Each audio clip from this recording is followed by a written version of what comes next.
ॐ नमो भगवते वासुदेवाय। भक्तिघर 2.0। तो आज हम एक बहुत ही दिलचस्प चीज़ के बारे में बात करने वाले हैं। ये एक ऐसा विषय है जो विश्वास, रिश्तों और कह सकते हैं थोड़े घरेलू टोटकों के इर्द गिर्द घूमता है। हमारे पास एक लेख है जिसका शीर्षक है वैवाहिक सद्भाव और पति के स्नेह के लिए पवित्र अनुष्ठान। अब ये सुनने में बहुत पारंपरिक लगता है ना? बिल्कुल। पहली बार में ऐसा लगता है कि ये उन हजारों लेखों में से एक होगा जो इंटरनेट पर मिलता है, लेकिन जब आप इसकी गहराई में जाते हैं तो यह सिर्फ एक टोटके से कहीं ज्यादा नजर आता है। यह असल में मनोविज्ञान, प्रतीकात्मक और विश्वास का एक बहुत ही रोचक ढांचा है।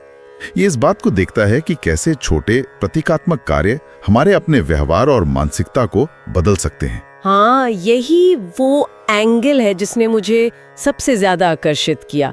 हम इसे सिर्फ एक अंधविश्वास मानकर खारिज नहीं करने वाले हैं। हम ये समझने की कोशिश करेंगे कि इस जैसी प्रक्रिया के पीछे की सोच क्या है और ये काम कैसे करती है, या कम से कम इसके काम करने का दावा कैसे किया जाता है।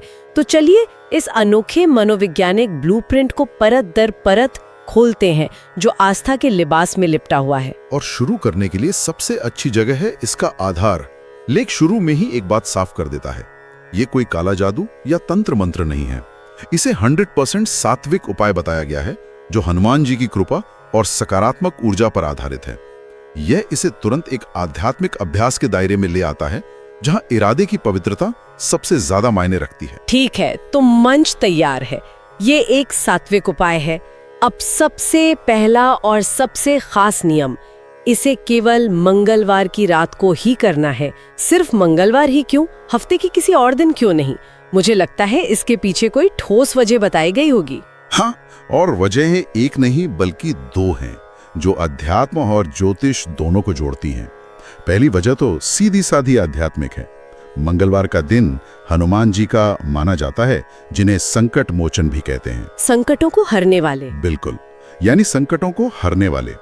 लेख का तर्क यह है कि किसी रिश्ते में कड़वाहट या रोज रोज के झगड़े भी एक तरह का पारिवारिक संकट ही है। तो आप उस दिन उस देवता से मदद मांग रहे हैं जो संकट दूर करने के लिए जाने जाते हैं। ये तो समझ आता है। मतलब सही काम के लिए सही विशेषज्ञ के पास जाना। लेकिन इसमें एक ज्योतिष वाला एंगल भी है ना? मंगल ग्रह वाला, वो क्या है? वो हिस्सा और भी गहरा है। ज्योतिष में मंगल ग्रह को ऊर्जा, क्रोध, आक्रामकता और जुनून का कारक माना जाता है।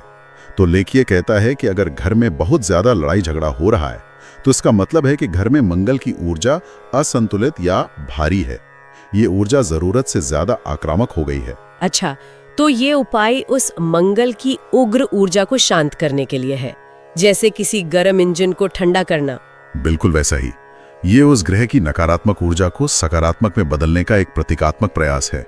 आप उसी दिन को चुन रहे हैं जो उस ऊर्जा से जुड़ा है, ताकि आप सीधे स्रोत पर काम कर सकें।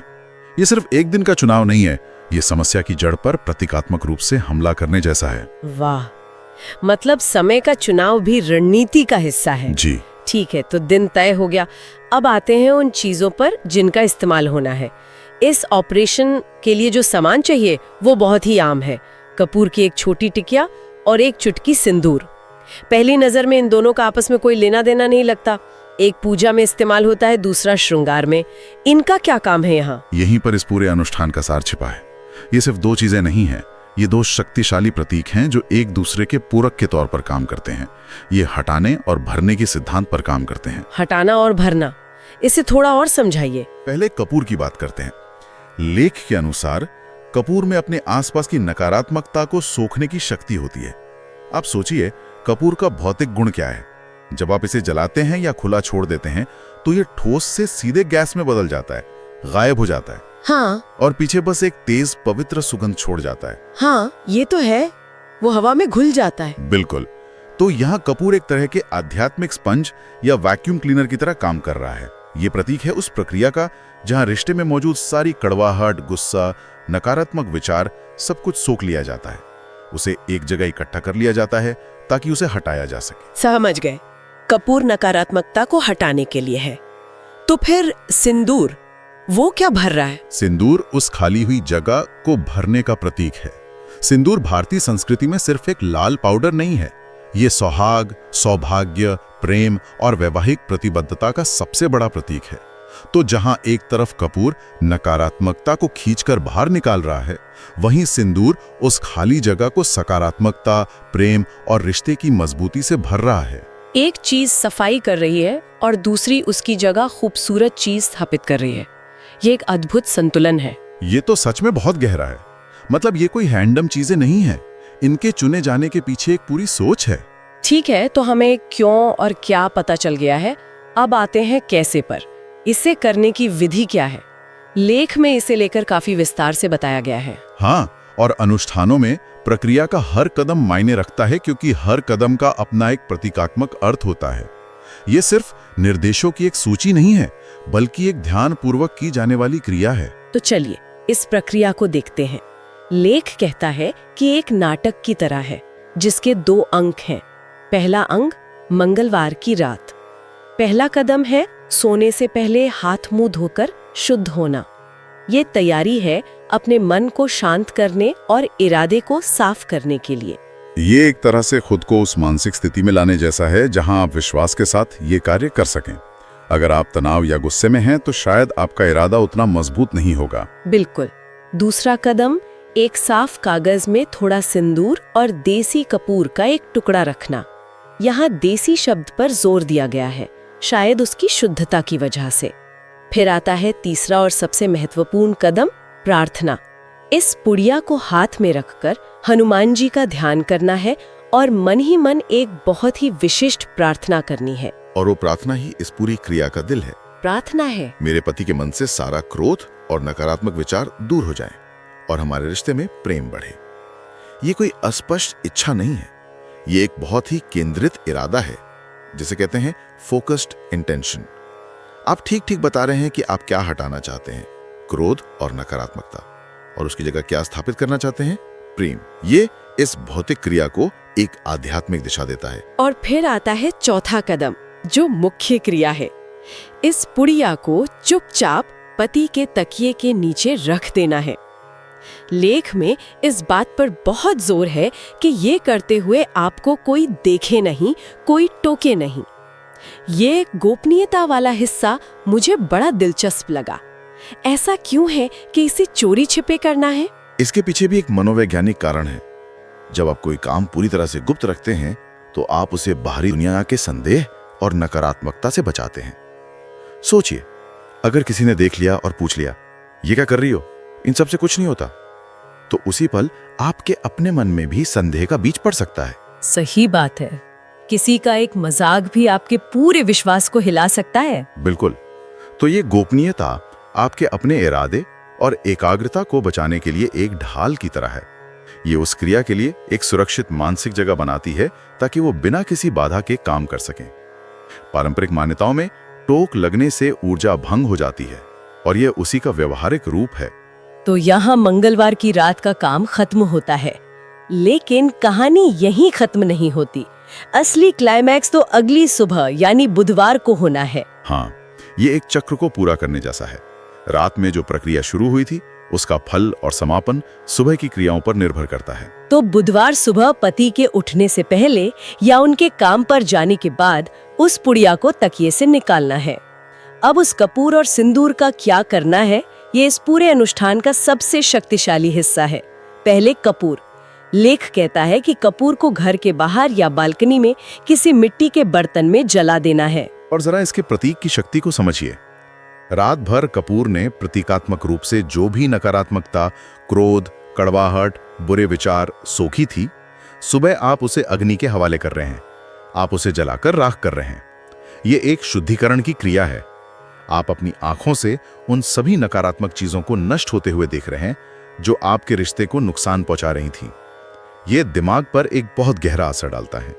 ये कहने जैसा है, अब वो समस्या खत्म हो गई। ये तो एक तरह से उस नकारात्मकता का अंतिम संस्कार करने जैसा है। ठीक है, कपूर तो जलकर राख हो गया, अब उस पुड़िया में बचे सिंदूर का क्या? ये इस अनुष्ठान का सकारात्मक और रचनात्मक अंत है। नकारात्मकता को नष्ट करने के बाद आप प्रेम और सौभाग्य के प्रतीक यानी सिंदूर को लेते हैं और उससे या तो अपनी मांग भरते हैं या उसे घर में लगे तुलसी के पौधे में चढ़ा देते हैं। दोनों ही बहुत शक्तिशाली क्रियाएं हैं। बिल्कुल, अगर आप मांग भर रही हैं तो आप उस प्रेम और सौभाग्य को सीधे तौर पर खुद धारण कर रही हैं। आप अपने वैवाहिक जीवन के सबसे पवित्र प्रतीक को ऊर्जा दे रही हैं। और अगर आप उसे तुलसी को अर्पित कर रही हैं, जो कि एक पूजनीय पौधा है, तो आप उस प्रेम को दैवीय संरक्षण में रख रही हैं, उसे पोषित कर रही हैं। दोनों ही मामलों में आप सकारात्मकता को सक्रिय रूप से स्थापित कर रही हैं। तो अब मुझे पूरा चक्र समझ में आ रहा है। रात में नकारात्मकता को इकट्ठा किया, सुबह उससे जलाकर नष्ट किया और फिर उसकी जगह प्रेम और पवित्रता को स्थापित कर दिया। पर यहाँ एक बड़ा सवाल उठता है, क्या बस इतना कर लेना ही काफी है? क्या ये कोई जादुई गोली है? यहीं पर लेख एक बोनस टिप देता है और मेरे ख्याल से इस पूरे लेख का असली राज उसी में छिपा है। आप बिल्कुल सही जगह पहुंची हैं और ये हिस्सा इस आध्यात्मिक क्रिया को सीधे सीधे मनोवैज्ञानिक क्रिया से जोड़ता है। लेख सलाह देता है कि जिस दिन ये उपाय पूरा हो, यानी बुधवार को, उस दिन पति से विशेष प्रेम और नरमी से पेश आना चाहिए, मीठी बोली बोलनी चाहिए। एक मिनट, तो मतलब ये पूरा अनुष्ठान, ये कपूर, ये सिंदूर, ये रात का सीक्रेट मिशन, क्या ये सब सिर्फ इसलिए था कि अगले दिन आप खुद अपना व्यवहार बदल सकें? क्या इस अनुष्ठान का असली निशाना पति नहीं बल्कि खुद वो इंसान है जो इसे कर रहा है? यही इसका सबसे शानदार मनोवैज्ञानिक पहलू है। ये प्राइमिंग के सिद्धांत पर काम करता है। उस अनुष्ठान ने आपको, यानी करने वाले को, मानसिक रूप से तैयार कर दिया है। ये आपके अवचेतन मन में ये विश्वास पैदा करता है कि अब सब ठीक हो गया है, नकारात्मकता चली गई है। इस विश्वास के साथ आप स्वाभाविक रूप से ज्यादा सकारात्मक, ज्यादा धैर्यवान और ज्यादा प्रेमपूर्ण महसूस करते हैं। और जब आपका व्यवहार बदलता है तो सामने वाले की प्रतिक्रिया भी बदल जाती है। अगर आप नरमी से बात करेंगी तो झगड़ा होने की संभावना वैसे ही कम हो जाएगी। वाह!